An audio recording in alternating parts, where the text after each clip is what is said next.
Puspusa na ang pag-iensayo ng Clara A qualifier na si Nathan Manlapig matapos nitong maibagahe ang makasaysayang gintong medalya para sa TA Dionisio National High School noong nakaraang Provincial Meet 2024.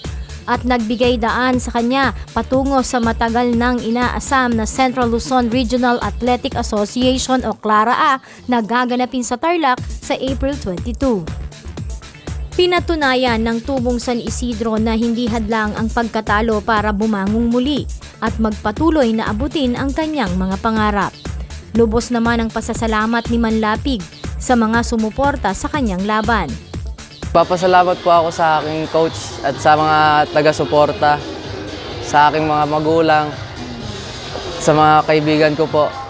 Nagpapasalamat po ako sa kanila dahil sa suporta nila. Pasalamat din po ako sa aking eskwelahan na sumusuporta sa akin sa ganitong uri ng kompetisyon. Binibilin ko lang sa kanya, focus, huwag mawawala ng tiwala sa sarili.